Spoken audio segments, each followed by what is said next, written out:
हफ्ते expiry trade पर हमारे साथ कार्यक्रम में शामिल हो रहे हैं कोटक सिक्योरिटीज से सहज अग्रवाल साहब।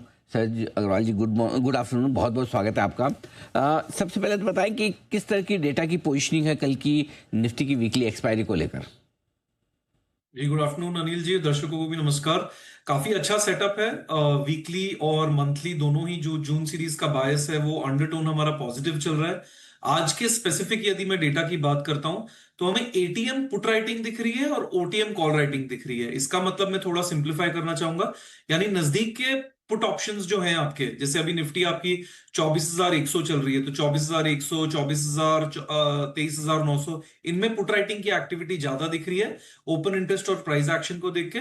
और कॉल में भी हमें ओपन इंटरेस्ट बिल्डअप दिख रहा है, पर नजदीक के स्ट्राइक्स में नहीं दिख रहा है, वो काफी दूर के स्ट्राइक्स में दिख रहा है।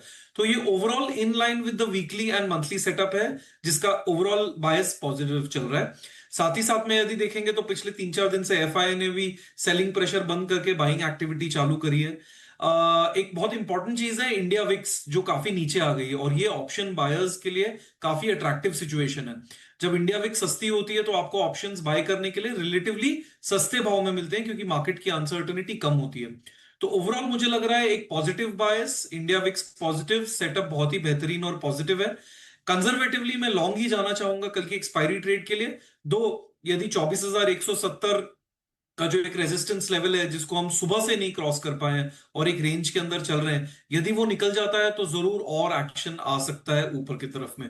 तो ओवरऑल सेटअप फिलहाल के लिए अनिल जी काफी पॉजिटिव लग रहा है, और एक्सपायरी के लिए मैं लॉन्ग साइड पर ही ट्रेड सजेस्ट करना चाहूंगा। मान के चले कि 24,000 के नीचे तो नहीं होगी एक्सपायरी, इसकी संभावनाएं तो काफी है, राइट?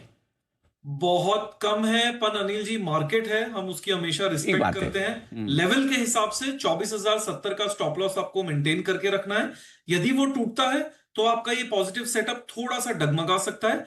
बट यदि आप मुझसे पूछेंगे चांसेस कितने हैं, तो मुझे काफी कम लग रहे हैं। मुझे लग रहा है पॉजिटिव साइड का ही मूवमेंट आने की पॉसिबिलिटी बहुत ज्यादा नजर आ रही है। क्या के लिहाज से चांस पूरे ऊपर की तरफ है? अब कोई न्यूज ही आ जाए उसका तो कोई क्या कर सकता है? न्यूज का तो किसी को पता नहीं होता, कभी भी आ जाए, कोई भी आ जाए, पॉजिटिव नेगेटिव कुछ भी आ सकती है, वो तो खैर आप और हम जानते हैं। लेकिन कोई स्टॉक्स हैं जो अच्छे सेटअप में दिख रहे हैं आपको, लॉन्ग या शॉर्ट किसी भी तरफ हो?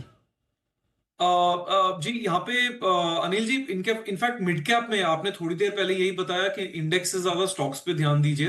तो वो बात सुन के मैंने तुरंत एक स्टॉक्स की थोड़ी सी स्कैनिंग कर ली थी कि भाई अनिल जी एक इंपॉर्टेंट क्वेश्चन जरूर पूछेंगे मुझसे। तो मुझे लग रहा है कि तो रियल एस्टेट काफी एक्शन में है। ब्रिगेड एंटरप्राइजेस बहुत ही इंटरेस्टिंग लग रहा है करंट प्राइस पे। एक पोजिशनल पर्सपेक्टिव से इसमें मंथली यदि जो हमारे ट्रेडर्स चार्ट्स देखते हैं, वो देखेंगे कि इसमें एक मंथली लेवल पे रिवर्सल आया है, जहां पे इसने प्रीवियस मंथ के हाई के ऊपर क्लोज देके अभी पुल बैक मोड में है, और पुल बैक बहुत ही बेहतरीन एंट्री होती है। तो मेरा ये मानना है 535 536 के आसपास स्टॉक चल रहा है। थोड़ा सा पोजिशनल व्यू लेके आप इसमें 490 का स्टॉप लॉस रखिए, और ऊपर के तरफ में इसका पहला टारगेट आपका 650 तक का हो सकता है। फंडामेंटली भी हमारे रिसर्च के हिसाब से इस पे ओवरऑल काफी पॉजिटिव बायस है। तो ये एक स्टॉक मुझे मीडियम टर्म पर्सपेक्टिव से बहुत नजर आ रहा है, अच्छा नजर आ रहा है, जहां पे मैं दर्शकों को सलाह दूंगा कि रिस्क रिवॉर्ड के हिसाब से पार्टिसिपेट कर सकते हैं। बस ब्रिगेड एंटरप्राइजेस वैसे भी धीमे धीमे रेट सेंसिटिव स्टॉक्स में बड़े एक्शन बनी रहा है। हालांकि वीकली एक्सपायरी कल निफ्टी के, लेकिन एक बैंक निफ्टी पर भी राय आपसे लेना चाहता हूं, क्योंकि एकदम बिल्कुल उसी लेवल पर आप पहुंचा है आपसे बात करते करते, जो इसके लिए डू और डाई मेक और ब्रेक लेवल है 58,000, एग्जैक्टली वहीं पर है। अगर 58,000 के पार निकल जाए तो क्या कुछ बड़े फायरवर्क्स आतिशबाजी हो जाएगी? जी जी अनिल जी, आपने जो थोड़ी देर पहले एनालिसिस बताया उससे बेहतरीन तो मैं ज्यादा ऐड नहीं कर पाऊंगा।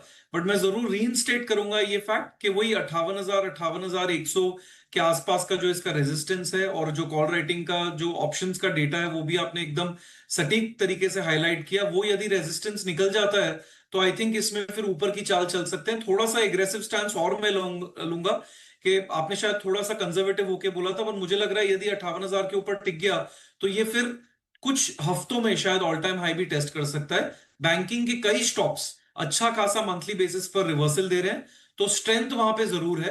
बट अगेन ये थोड़ा सा समय लेगा। तो 58,000 के ऊपर 100% फायरवर्क्स की पॉसिबिलिटी जरूर बनेगी, और नीचे में आपको ट्रेलिंग स्टॉप लॉस रखना है, ज्यादा नहीं, 57,500 का।